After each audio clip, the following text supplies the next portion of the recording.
को भी समझ में आएगा, उनको भी आयुर्वेद से प्यार होगा।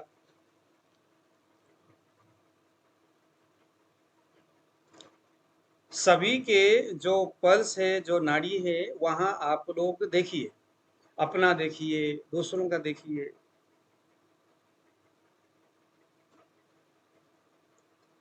डीप में जाना है और जाकर के देखना है कि जिस उस 3 भाग में से किसी एक भाग में, मतलब एक उंगली के मिडल कर्वेचर, प्रॉक्सिमल कर्वेचर और डिस्टल कर्वेचर, किस कर्वेचर में स्पाइक है उसको इग्नोर करना है।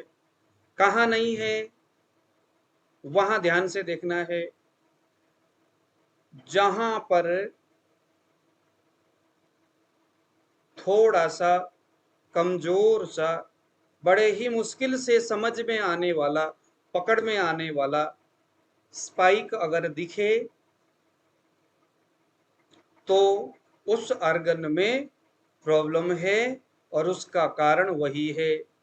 इंडेक्स फिंगर के यहाँ पर डीप में फेफड़े, यानी जिसे हम लंग्स बोलेंगे, में अगर कफ के साइड में स्पाइक होगा और यह स्पाइक कमजोर होगा, ध्यान देना, स्पाइक होगा कमजोर, अगर कमजोर होगा तो बात बनेगी।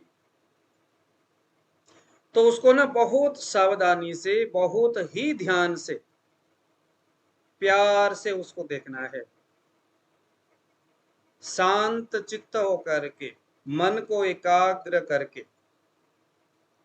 काम, क्रोध, लोभ, मोह, भय, मात्सर्य आदि ये भाव अगर मन में होंगे तो नाड़ी में उसी मनोभाव के आधार पर नाड़ी में चलने वाली जो ब्लड सर्कुलेशन है वो वैसा ही होना शुरू हो जाएगा। काम से आतुर व्यक्ति के नाड़ी देखेंगे तो वो नाड़ी समगति वाला नहीं होगा, तीव्र गति वाला होगा। भय से आतुर व्यक्ति की नाड़ी देखेंगे तो नाड़ी बहुत कमजोर दिखेगा, तीव्र नहीं होगा। तो मनोभाव, क्योंकि मन का भी उद्गम हृदय ही बताया गया है, मन का निवास भी हृदय में है, आत्म साक्षी भी हृदय ही है, सभी अर्गन के भाव को हृदय जानता है, हम पहले से ही बताते आ रहे हैं। इसीलिए जो आपके रेडियल आर्टरीज में दिख रहा है, ब्लड सर्कुलेट हो रहा है, वो इस वक्त जब आपके सामने पेशेंट आके बैठा है।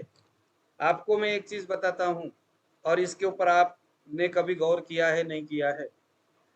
ब्लड जो डायबिटीज चेक करने के लिए लोग जो चले जाते हैं, डायबिटीज चेक करने के लिए जाते हैं, ग्लूकोमीटर में ब्लड को डालते हैं। डालते वक्त अगर पेशेंट के मन में ये भाव हो या ये भय हो कि हे भगवान, कहीं मेरा डायबिटीज लेवल ज्यादा दिखाई दिया तो डॉक्टर मुझे इंसुलिन में डाल देगा या महंगा दवाई देगा या कुछ होगा, तो अगर मन में ये भय होगा और इस डर के वजह से उसी वक्त अगर वो ब्लड को निकालता है और ग्लूकोमीटर में डालता है, मान लीजिए उसके डायबिटीज लेवल थोड़ा ज्यादा दिखाएगा, क्योंकि रक्त में अपक्व रस, डायबिटीज क्या है? डायबिटीज है रक्त में अपक्व आम रस से उत्पन्न एक जो स्थिति है, उसको ब्लड के माध्यम से दिखाता है। तो देखो इंस्टेंटली शरीर में घूम रहा है, ये सारी चीजें हो रहा है, मनोभाव से तुरंत शरीर में हरकत करता है और कहीं ना कहीं उत्तेजित अवस्था का जो ब्लड है वो ग्लूकोमीटर में जाएगा और वो सही काउंट नहीं कर पाएगा। इसीलिए नाड़ी भी ऐसा ही है। अब जो हम सूक्ष्म रीति से इसको देखने, समझने और जानने, पढ़ने का प्रयास कर रहे हैं, तो नाड़ी में भी हमें बड़ी सावधानी से सारी चीजें देखना होगा। समझ में आया?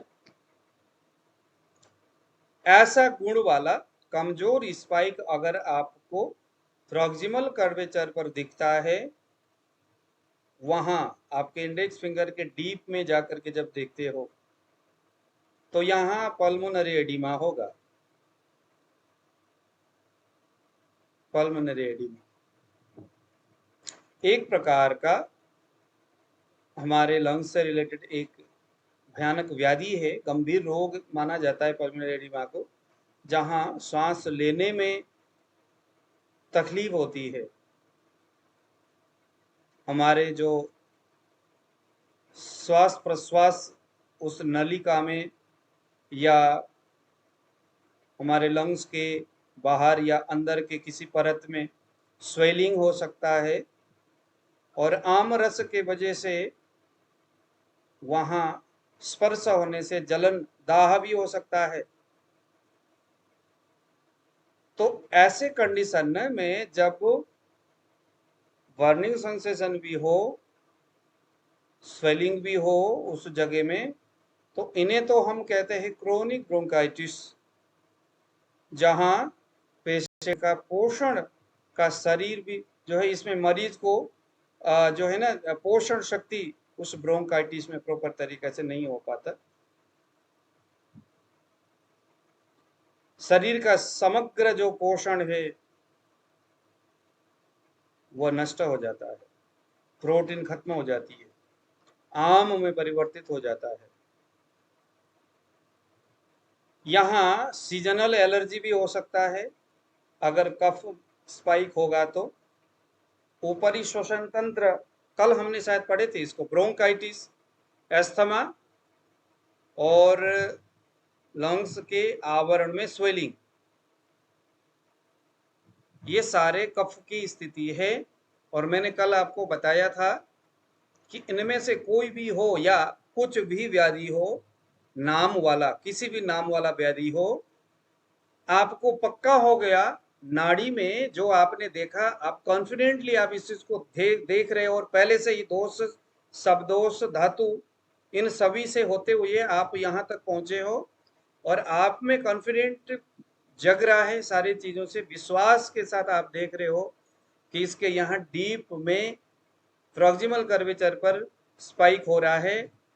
अब आपने कुछ नहीं देखना है, ऐसा आयुर्वेदिक दवाई ढूंढिए जो लंग्स में जाके काम करता है और वहां कफ को समन करता है। अगर क्रोनिक ब्रोंकाइटिस है तो वहां पर हम क्या करेंगे, कफ सामक और पोषण युक्त, क्योंकि पोषण नष्ट कर देता है, तो ऐसा दवाई भी हमें देना है। अगर मिडल कर्वेचर पर स्पाइक होता है तो बैक्टीरियल इन्फेक्शन होने की संभावना होती है। ट्रकाइटिस, ब्रोंकाइटिस, इन्फ्लामेशन, ब्लीडिंग, लंग्स के अंदर ब्लीडिंग हो जाती है।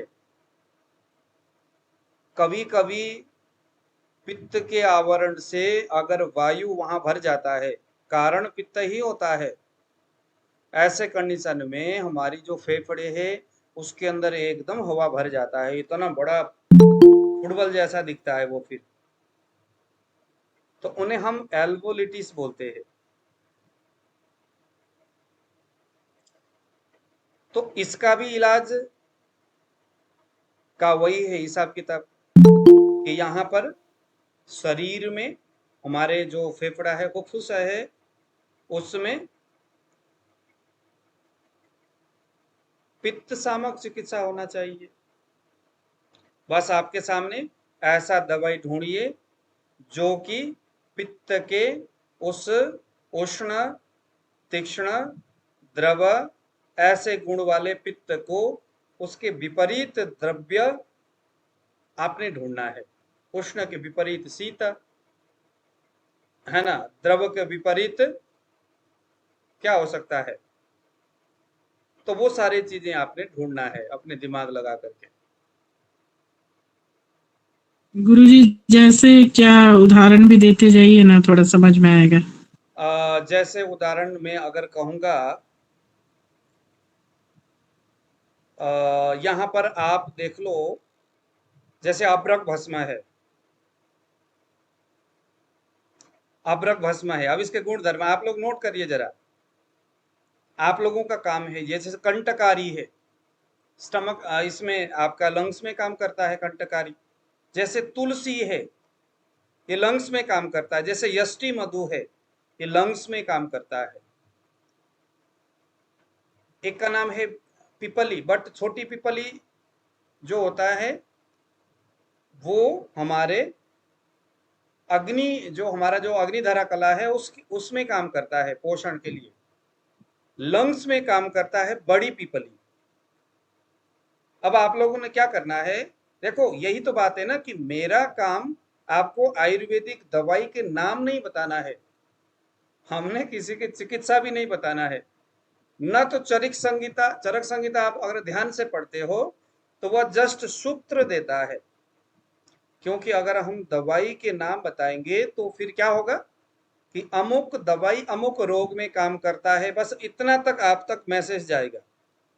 लेकिन किसी दवाई का कार्य क्षेत्र किसी रोग तक सीमित थोड़ी होता है, दवाई का कार्य क्षेत्र बहुत बड़ा होता है, किसी रोग तक सीमित नहीं होता।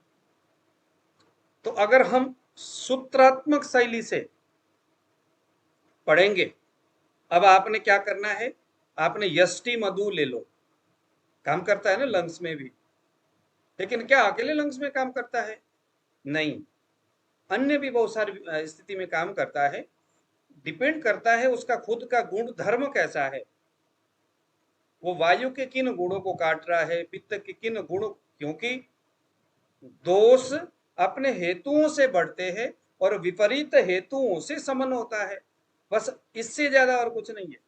रोग होने के लिए क्या होना जरूरी है, कोई एक दोष का विकृति होना जरूरी है, विकृत दोष का धातु को बिगाड़ना जरूरी है, धातु एक धातु दूसरे को धातु को फिर वो बिगाड़ता है।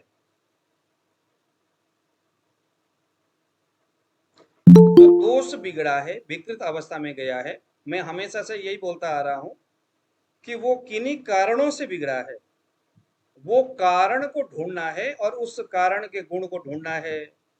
जैसे कोई आदमी को बहुत ज्यादा पेशाब आ गया, बहुत ज्यादा पेशाब आ गया, भरा हुआ है लेकिन जा नहीं रहा है,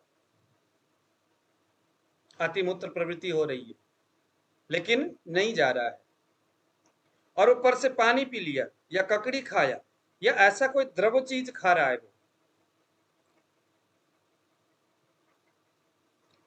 ये ज्वर का एक कारण बताया है बुखार के लिए।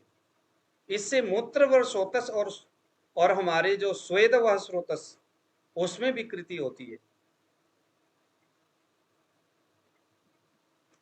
तो कारण क्या था, स्वेद और मूत्र को विकृत करने वाले एक हेतु के वो संपर्क में गया और उसके उल्टा काम कर रहा है, वो लेटिन आ रहा है नहीं जा रहा है और जबरदस्ती ऊपर से कुछ खा भी रहा है, इससे अपान दुष्ट हो जाएगा।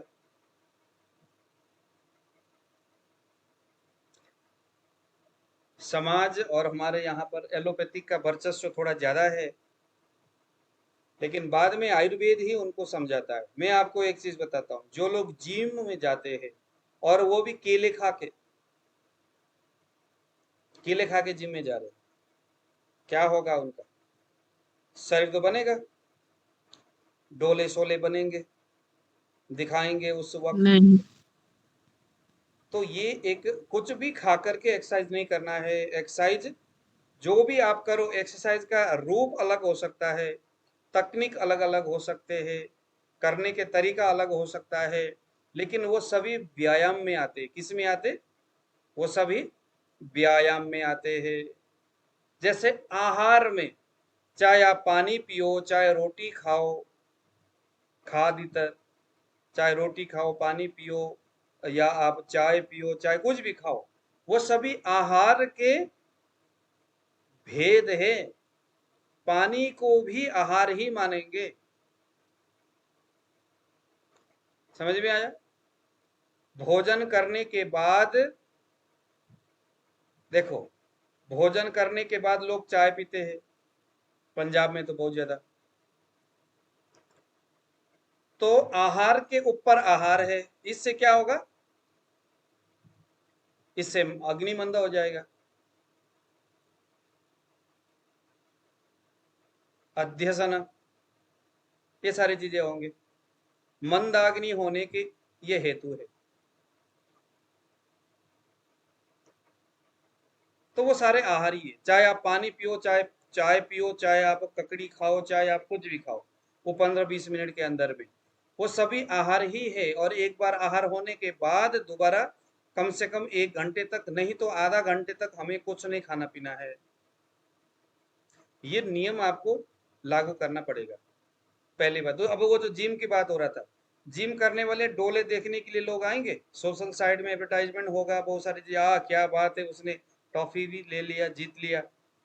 लेकिन उस आदमी के उसके 10 साल 20 साल के बाद कोई देखता है?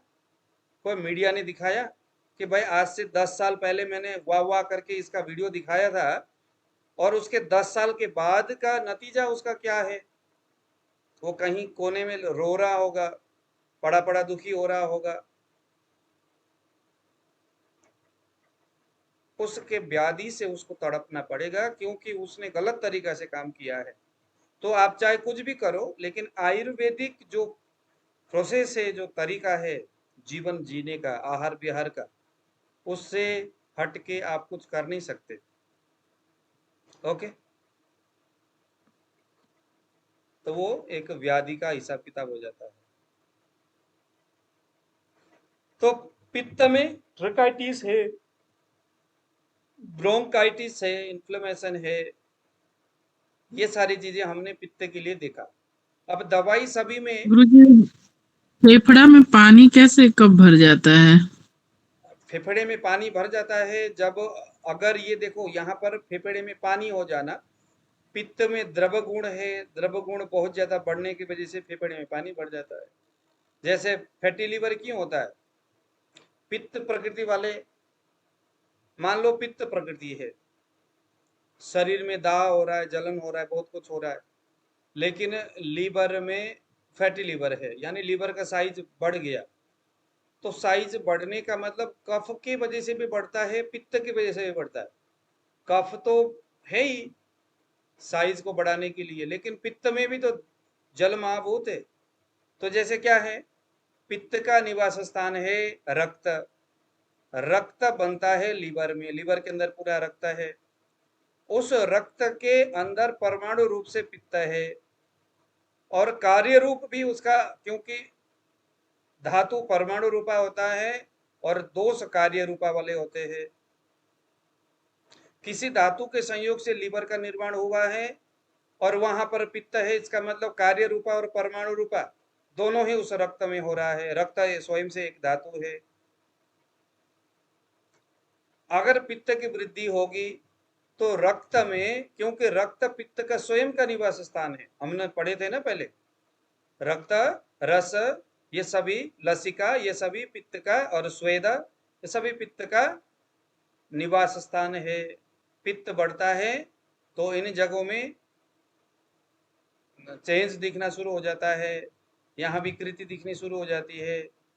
अगर पित्त क्षय होता है तो फलस्वरूप वहीं पर सबसे पहले समस्या दिखता है।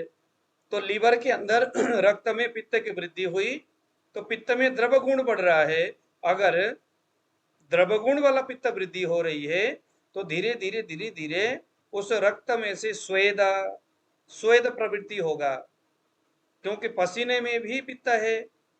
तो पित्त, रक्त में से पित्त के कुछ जो द्रव वाला परमाणु है बाहर निकलने के लिए स्वेद का यानी पसीना का सहारा लेता है। पसीना बन के लीवर के अंदर से उसके बाहरी परत में, अब यह न केवल लीवर बल्कि सभी अर्गन में आप इसी तरह से सोच सकते हो, पसीने के माध्यम से वो उस अर्गन के बाहर निकलता है। लेकिन चूंकि वो पित्त की जब वृद्धि हो रही है तो हो सकता है वायु भी हो। अगर वायु भी होगा तो वायु के प्रवाह से बाहर आया हुआ वो पित्त का द्रव गुण जो रक्त के अंदर विद्यमान था, वो धीरे धीरे बाहर भी आ रहा है, सूख भी रहा है, बाहर भी आ रहा है, सूख भी रहा है। करते करते करते करते वहां पर एक परतदार परत, परतदार परत बनते बनते बनते एक प्रकार का कैल्शियम जैसा, एक प्रकार का पीला पीला सा रंग वाला, कुछ लाल लाल सा रंग वाला एक साइज बढ़ता हुआ जाता है, बढ़ता हुआ जाता है। तो बस इसी को, अब चूंकि ये द्रव रूप वाला है तो इसी को हमने कह दिया भाई ये फेफड़े में पानी भर गया, यहां अवरोध हो जाता है लंग्स के संदर्भ में, मार्ग अवरोध हो गया पित्त के द्रव के वजह से, परमाणु जो है कफ के उसका जो अपक्व अम्ल रस जो है उसके संयोग से द्रव रूप जो है फेफड़े के छोटे छोटे छिद्र से बाहर निकलने के संदर्भ में जाकर के जब पूरित हो जाता है, रास्ते बंद हो जाते हैं, तो वहां पर वायु फिर भर जाता है उस जगह में, तो भरने से साइज बड़ा हो जाता है फेफड़े का। तो पानी भरने का मतलब ये, निकालने का तरीका क्या है? निकालने का तरीका है जो साइज बड़ा हुआ है पित्त के द्रव से बड़ा हुआ है या कफ के सांद्र गुरु आदि गुणों से बड़ा हुआ है, उसको देखना है। सब दोष में जन्म प्रकृति में सभी देखने से पता चल जाता है, उसके विपरीत चिकित्सा करना है। चिकित्सा करना है तो चरक के आधार पर करना है, क्या बड़ा है और उसके संदर्भ में क्या चिकित्सा विधि बताया जा रहा है, आम अवस्था है या निराम अवस्था है, प्रकृति कैसी है, इन सभी को देख करके डिसीजन दिया है चरक ने। जब कभी चरक पढ़ेंगे तो फिर वहां पर धीरे धीरे हम लोग डिस्कस करते हुए जाएंगे, है ना।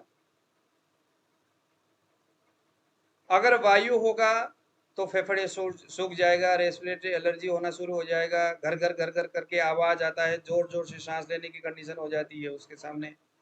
ड्राई कफ एकदम बलगमी तो नहीं, बलगम पूरा सूख जाता है, वायु है तो एकदम सूखी खांसी आना शुरू हो जाता है, आवाज में कर्कशता आ जाती है, एम्फाइजिमा, अब ये एम्फाइजिमा होना शुरू हो जाता है धीरे धीरे धीरे धीरे।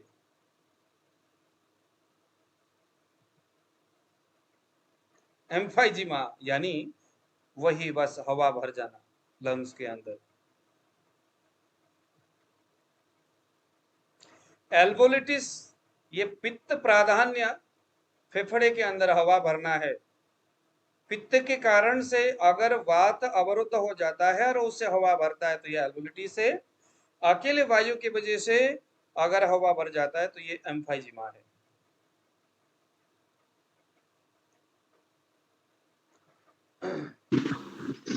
गुरुजी ये कैल्सिफिकेशन हो जाता है लंग्स में, तो ये क्या होता है? ये कैल्सिफिकेशन होने का अभी मैंने बताया ना आपको, पित्त, क्योंकि कैल्शियम जो होता है वो पित्त से निकलता है, पित्त वाला जो द्रव गुण है उसमें कैल्शियम होता है। कफ के जो है, कफ में प्रोटीन होता है।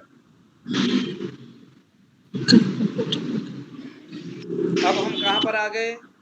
इंडेक्स फिंगर को हमने किया नमस्कार, नमस्कार करके अब हम आएंगे जरा हमारे सेकेंड उंगली में, मिडल फिंगर पे। आप लोग बस प्रैक्टिस भी करते रहो, बस बातें नहीं सुनना। कर रहे कि नहीं कर रहे? किसी को नजर आया अभी लंग्स में कोई स्पाइक डीप में? हाँ जी, आया किसी को?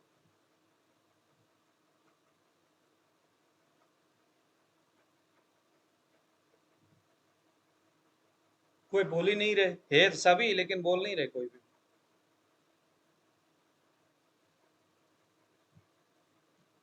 आशीष सिंह जी, सब कंफ्यूज है लगता है। नहीं आ रहा है सर मेरे इसमें, हाँ, नहीं आ रहा है सर मेरे में सर।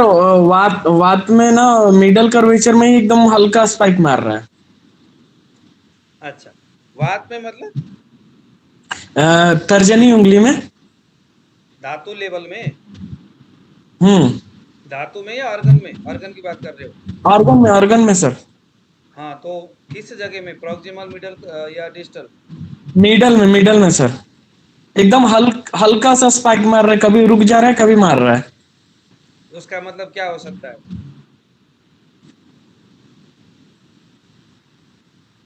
सुपरफिशियल या डीप में? डीप में सर। डीप में? हाँ सर। अच्छा, तो डीप का मतलब क्या हो गया? कौन सा ऑर्गन है बताइए? डीप का मतलब सर ये लंग्स है। लंग्स है सर। तो लंग्स में पित्त है, अच्छा। लंग्स में पित्त है। इसका मतलब अभी आपको कोरोना के टाइम में कोरोना हुआ था क्या? हाँ सर, मैं 15 दिन सफर किया था इससे। हाँ, वही चीजें अभी भी दिखा रहा है, तो और कुछ लगभग एडमिट था 15 दिन। नहीं। देखो आशीष जी और आशा जी, प्रिया जी, कोरोना जी इनकी सर। नाड़ी में दिख रहा है, दिख रहा है कि नहीं? प्रैक्टिस करिए आप लोग ना, ये सिद्धांत, ये जो हम जो पढ़ा रहे हैं ना, बहुत सटीक है ये। बस जरूरी इतना है कि आप लोग इसके ऊपर काम करना है, आप लोगों ने प्रैक्टिस करना है। एक दिन एक आदमी के नाड़ी देखने से कोई मजा नहीं आता, कंटिन्यू करते रहिए और आयुष योगी का नाम को बढ़ाइए आगे।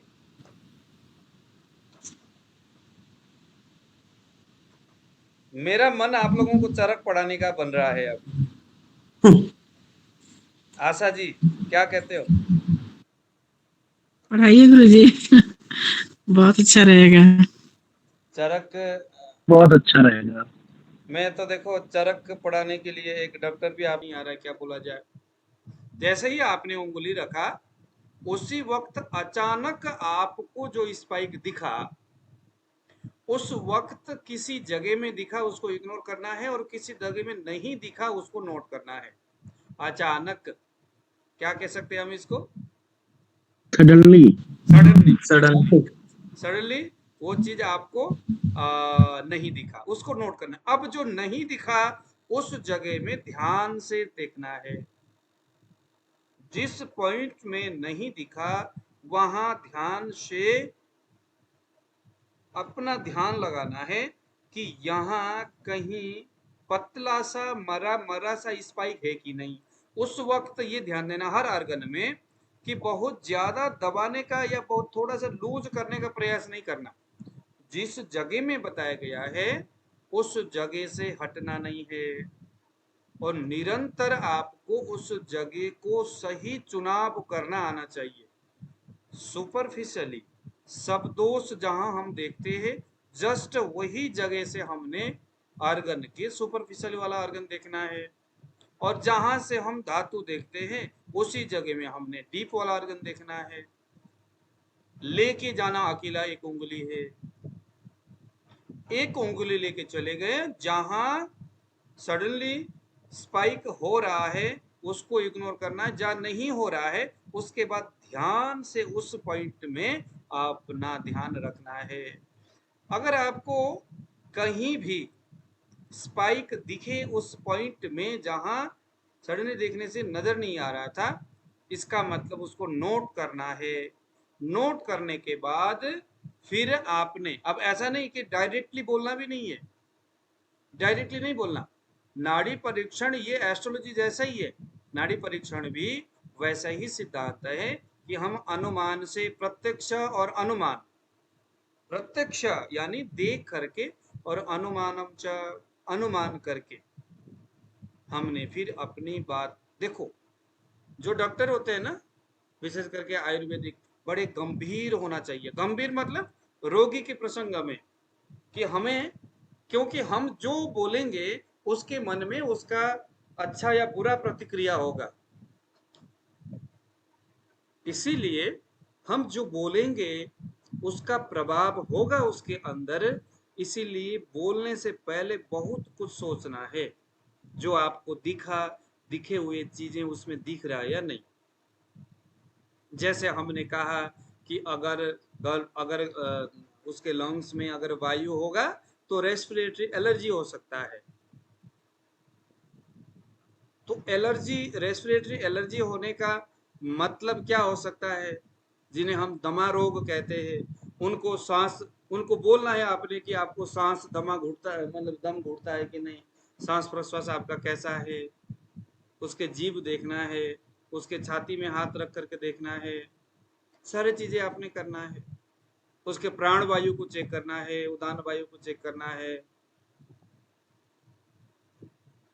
श्वास प्रश्वास से रिलेटेड जितने भी जो हम पीछे पढ़ते हुए आए उन सबको देखना है। उसके बाद फिर फाइनल हो गया कि यस या नो, अगर यस है तो आपने एक रास्ते से पकड़ करके बोलना है। बोलते वक्त ऐसे बोलना है कि उसको तकलीफ ना हो। पहले ही अगर आप कह दोगे हाँ जी आपको तो कैंसर है तो दिक्कत हो जाएगी। इसीलिए व्याधि का नाम वो खुद बोले। हमने तो नाड़ी के आधार पर उस व्याधि के कुछ सिम्टम्स को छेड़ना है, उसके सामने रखना है। ऐसा होता है क्या? व्याधि के नाम नहीं बोलना, ऐसा होता है क्या? क्योंकि व्याधि के नाम इसीलिए नहीं बोलना क्योंकि आयुर्वेद में व्याधि के नाम से कोई लेना देना ही नहीं है। ये तो गुल्म है, वात रक्त है, ये सारे चीजें तो जस्ट बताने के लिए जस्ट लिख दिया गया। लिखते वक्त भी चरक बोल रहे कि नहीं इसकी जरूरत ही नहीं थी भाई लिखना, क्योंकि किन्हीं कारणों से होते बिगड़ते हुए ये चीज बना हुआ है। अगर ये दोष इधर ना आया होता तो कहीं और जाता, तो कुछ और व्याधि हो जाती। नाम रखना पड़ा बस। जो मूर्ख टाइप के लोग, अच्छा चलो मूर्ख तो नहीं कह सकते, जो थोड़ा सा कमजोर बुद्धि वाले लोग हैं, जिनको जल्दी से याद नहीं होता, चीजें जल्दी समझ में नहीं आती, उनको जस्ट समझाने के लिए विविध प्रकार के व्याधियों का नामकरण किया गया है मजबूरन। बाकी नामकरण की कोई बात नहीं है। स्रोतसों के संदर्भ में भी 13 प्रकार के स्रोतस के, प्राण वह स्रोतस, अन्न वह स्रोतस, स्वेद वह स्रोतस, हाँ उदक वह स्रोतस, ऐसे मूत्र वह स्रोतस, ऐसे स्रोतसों के बात किया गया है। और अंतिम में वो बोलते हैं यह भी बस उन लोगों को बताने के लिए जिनको बातें जल्दी समझ में नहीं आती। अदरवाइज असंख्य स्रोतस, स्रोतसाम असंख्य, स्रोतस तो असंख्य है। स्रोतस यानी रास्ते, वो असंख्य है। और असंख्य स्रोतस में कफ पित्त वात विचरण करते हैं। देखो शरीर का बनावट और ये कार्यशैली देखो। इसीलिए व्याधि का नाम नहीं रखना है, नामकरण नहीं करना है। और मैं आपको एक चीज और बता दूं, नाड़ी हमारे सीखने के बाद वही कंफ्यूज हो सकता है जो अपना बल लगाना चाहता है। नाड़ी सीखने के बाद आपने, आपका काम ये है, दोष ये है, सब दोष ये है, धातु ये है और अर्गन ये है। अर्गन का मतलब अमुक अर्गन में ये दोष से ये वाला कमजोर जो है वो इस साइड में दिख रहा है, कफ वाला पित्त वाला बात वाला। उसके बाद फिर आपने मेडिसिन का मैनेजमेंट करना है। बस आपने फिर मेडिसिन का मैनेजमेंट करना है। कफ दोष है, कफ के आपका श्लेषक कफ दिख रहा है, और उसके बाद रक्त धातु दिख रहा है, श्लेषक कफ रक्त धातु, और अर्गन में आपको दिख रहा है हार्ट। तो ये संबंध क्या बोलता है? कफ बढ़ा हुआ श्लेषक कफ। श्लेषक कफ के संदर्भ में हमने क्या पढ़े थे? कहाँ रहता है श्लेषक कफ? आशा जी बताइए। जॉइंट्स में रहता है गुरुजी। हाँ, आशीष जी और बताइए कहाँ और कहाँ रह सकता है? एक हृदय में भी रहता है और पूरे जॉइंट्स में भी रहता है। आशीष जी से मैं सुनना चाहूंगा और स्पेशल कहाँ रह सकता है? सर पूरा ध्यान नहीं है। अरे भैया तो रखा करो ना फिर। तो पूरे जॉइंट्स में जितने भी मर्म स्थान है उन सभी जगह में श्लेषक कफ है, और साथ में हृदय में भी कफ दिख रहा है। इसका मतलब हृदय में कफ का प्रभाव है और श्लेषक कफ का प्रभाव है, कफ की वृद्धि है। अब देखना है कि यह कफ साम है या निराम है। अगर साम है तो पहले दीपन पाचन करके, लंघन आदि करके, जब वो साम निराम में परिवर्तन हो जाएगा उसके बाद फिर दूसरी चिकित्सा देना है। अगर निराम है तो उसके बाद फिर डायरेक्टली दीपन पाचन की भी जरूरत नहीं पड़ती। दीपन पाचन से उदर की जो चिकित्सा है वो डायरेक्टली देना शुरू करो। चाहे आप वस्ती दे सकते हो, चाहे आप विरेचन दे सकते हो गया? समझ में आशा जी? सर क्या जी गुरुजी। श्लेषक कफ की वजह से क्या पोस्चर भी बिगड़ जाता है सर? क्या बिगड़ जाता है? पोस्चर क्यों बिगड़ता है सर? मतलब अभी मेरे पास पेशेंट आते हैं, मोस्टली उनका जैसे मान लीजिए कि ये आपका ऊपर है और ये है, जैसे अब हमें यहाँ पर इस जगह में आपने ये देखिए, ये सुपरफिशियल से थोड़े से नीचे हम लोग आ गए, आए ना? सर स्क्रीन नहीं दिख रहा है, हाँ जी, स्क्रीन नहीं दिख रहा है। एक सेकंड में अभी आपको दिखा।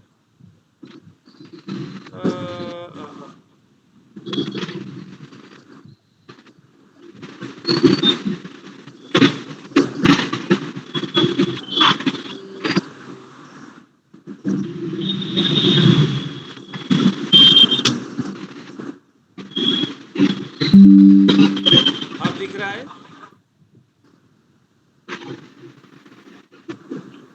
अब दिख रहा है कि नहीं? जी दिख रहा है सर। सिंपल सी बात है, देखिए मैं आपको एक यहाँ पर इसको बनाता हूँ। हेलो, ये मान लो एक 4 mm का नाड़ी है और इस नाड़ी में हमें धातु को जानने के लिए इतना नीचे तक आना है।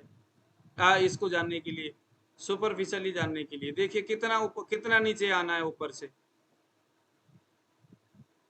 और डीप में जानने के लिए, डीप यानी जहां से हम धातु जानते हैं, उसको जानने के लिए जस्ट इतना नीचे आना है। ये देखिए इतना ही, इससे ज्यादा नहीं। नीचे ब्लड को सर्कुलेशन होने के लिए जगह होना चाहिए, यहाँ पर भी जस्ट सर्कुलेट होने के लिए जगह होना चाहिए। समझ में आया? अब हम यहाँ पर उंगली को रखेंगे अपना सुपरफिशियली जानने के लिए। हमने अपने उंगली को स्किन से थोड़ा सा नीचे प्रेस किया, ये देखिए। अब यहाँ पर जो बहने वाला जो ब्लड है, आप अगर इसको ध्यान से देखेंगे, मैं थोड़ा सा और इसको, नहीं होगा, इसको जब आप ध्यान से देखोगे तो इस ब्लड के नीचे थोड़ा सा निचली सतह में आप चले गए, आपकी इस उंगली के इन तीनों भागों में स्पाइक लगने का, यहाँ पर नाड़ी में ब्लड का ब्लड जो सर्कुलेट हो रहा है उसको देखने का, महसूस होने का एक हिसाब किताब बन जाता है तीनों जगह में। अगर पित्त बिगड़ा हुआ है तो मिडिल में, अगर वायु बिगड़ा है तो डिस्टल में, अगर कफ बिगड़ा हुआ है तो प्रॉक्सिमल में दिखेगा वो। अगर आप सीधा यहां रखोगे ऊपर ऐसे, तो मिडल तो दिखेगा, लेकिन डिस्टल और प्रॉक्सिमल से उंगली आपका ऊपर हो जाएगा। समझ में आया? ठीक है, अब हम बात करेंगे गॉल ब्लैडर में अगर कफ होगा, क्योंकि सिद्धांत हमने पूरा नोट कर लिया और सीख लिया कि कहाँ कैसे किस तरह से कमजोर दिखेगा। अगर कमजोर गॉल ब्लैडर के अंदर कमजोर स्पाइक है और वह कफ के क्षेत्र में है, तो यहाँ स्लगिश गॉल ब्लैडर कहेंगे। स्लगिश गॉल ब्लैडर एकदम गाढ़ा गाढ़ा सा कफ के परमाणुओं से मिक्स हुआ जो परमाणु है, जो म्यूकस है, वो गॉल ब्लैडर के अंदर है। अब ये पथरी के निर्माण का सबसे पहला कंडीशन है। ये सबसे पहले जब गॉल ब्लैडर में स्टोन बनता है तो एक प्रकार का एक ऐसा म्यूकस तैयार होता है जो कि एकदम गाढ़ा होता है, और वायु के प्रवृत्ति होने के वजह से वो सूखता हुआ जाता है। अब ये जो गॉल ब्लैडर में म्यूकस जो बनता है वो कोलेस्ट्रॉल से बन सकता है, कैल्शियम साल्ट जो होता है उसके साथ कोलेस्ट्रॉल और कैल्शियम साल्ट, इन दोनों के मिलने से लंबे समय तक पित्त के थैली में ही अगर वो रहते हैं तो वहां पर स्लगिश गॉल ब्लैडर होता है। तो कैल्शियम साल्ट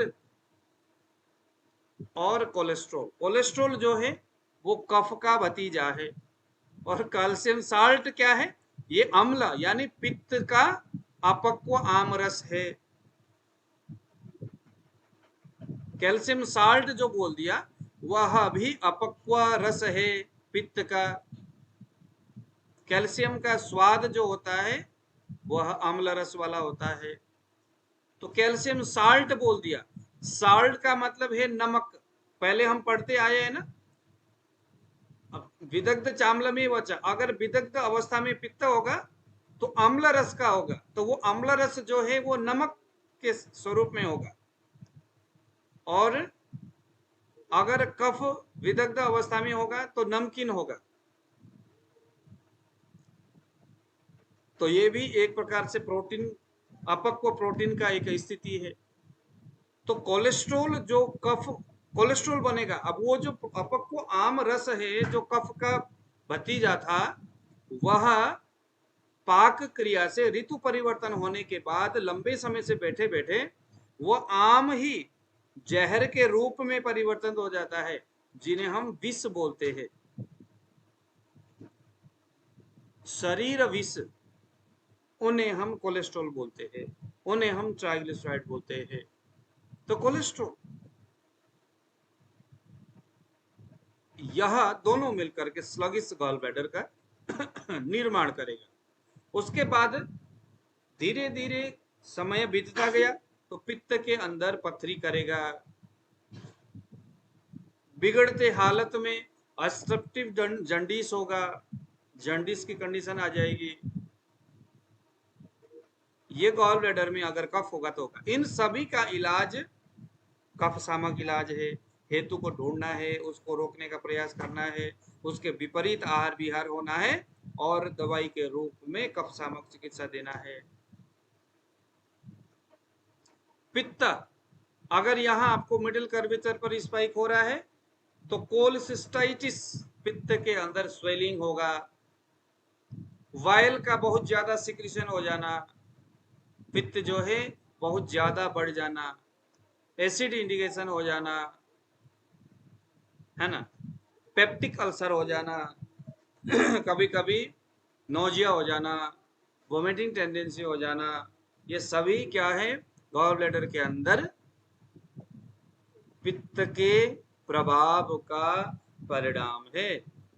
हालांकि वोमिटिंग टेंडेंसी कफ के वजह से भी होता है, लेकिन अगर लंग्स में होगा, अन्न व स्रोत से ऊपर की ओर आ रहा होगा, या आपके स्टमक में होगा, तो यह एक तरह का वोमिटिंग टेंडेंसी।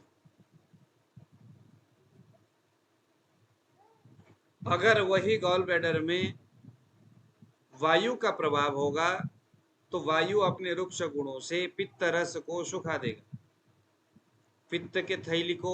अब यहां पर आपने नाड़ी को देखा, आप पूछ सकते हैं कि क्योंकि वायु अपने रुक्ष गुणों से चीजों को सुखा देता है। सुखाने का मतलब न होना, कम होना, कमजोर अवस्था में होना, सुखा हुआ होना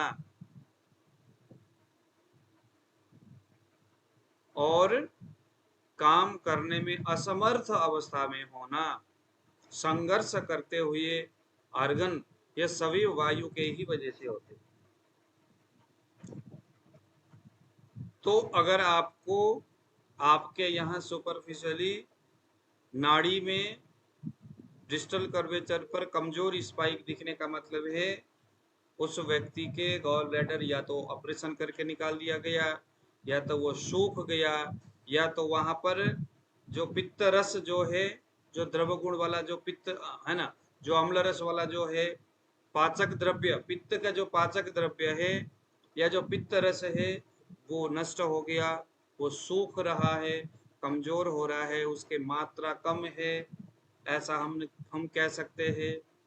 ठीक है, ये वायु के वजह से पित्त में एक प्रकार का स्टिफनेस हो जाना, ऐठन सा हो जाना गॉल ब्लैडर के अंदर, ये हो सकता है।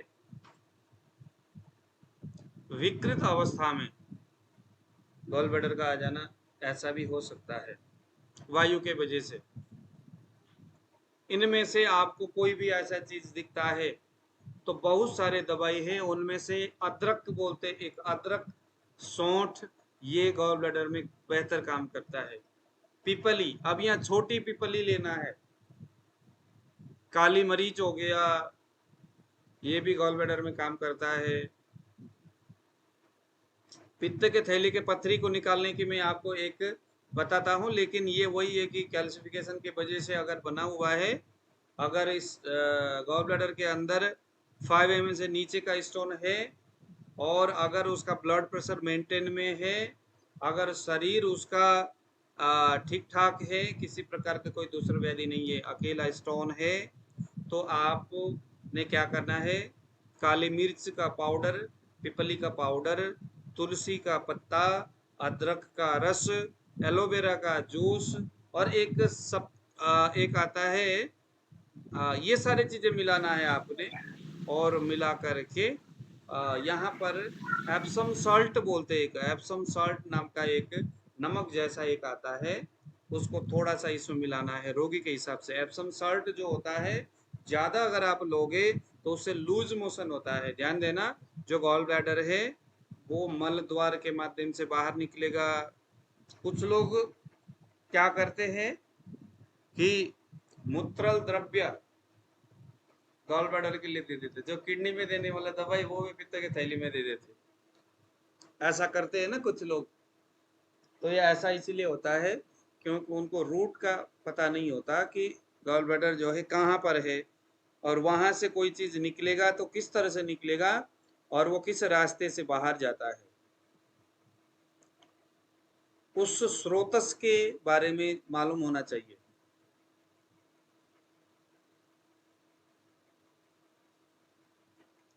तो इन सभी चीजों को मिक्स करना है और रोगी को सुबह, दोपहर, शाम, दिन में 3 टाइम देना है। एप्सम सॉल्ट थोड़ा कम डालना है पहले दिन, दूसरे दिन थोड़ा ज्यादा डालना है, उससे ज्यादा करते हुए 7 दिन तक कंटिन्यू देना है।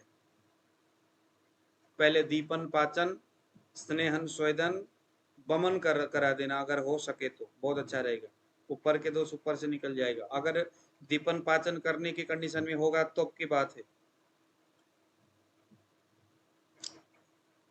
हर किसी को दीपन पाचन करते नहीं फिरना, देखना है कि आम अवस्था में अगर होगा शरीर तो दीपन पाचन जरूरी है, नहीं तो जरूरी है। तो धीरे धीरे गुरुजी, आम अवस्था का सबसे सटीक पहचान क्या है? सटीक पहचान है उसको नींद ज्यादा आएगा, आलस्य ज्यादा आएगा। सबसे सटीक पहचान ये है, सुबह उठने के बाद जिसको फिर दोबारा सोने का मन करता है, बेड से उठने का मन नहीं करता, एक बार उठा तो थोड़ा दूर जाकर के फिर सो जाएगा ऐसा होता है कि नहीं, इधर से उठा उधर से जाके फिर सो गया। ये तो उससे पूछना पड़ेगा ना, हम देख के कैसे पहचान ले? देखते के साथ देख करके जीभ पूरा सफेद अच्छा, परत आ जाएगा जीभ में। हाँ हाँ हाँ। ये आम है ना, जीभ में क्या है, आम ही तो है। बस देखते पता चल जाएगा आम है, फिर पूछना भी पड़ेगा। दर्शनम स्पर्शनम प्रश्न, 3 चीज करना पड़ेगा। तो गुरुजी ऐसे व्यक्ति को कब्ज भी होता होगा ना? कब्ज, जी। हाँ हाँ होता है, लेकिन कब्ज होने के लिए वायु का भी बड़ा होता है हिसाब किताब। अपान क्षेत्र, अपान दृष्टि की वजह से कब्ज होती है।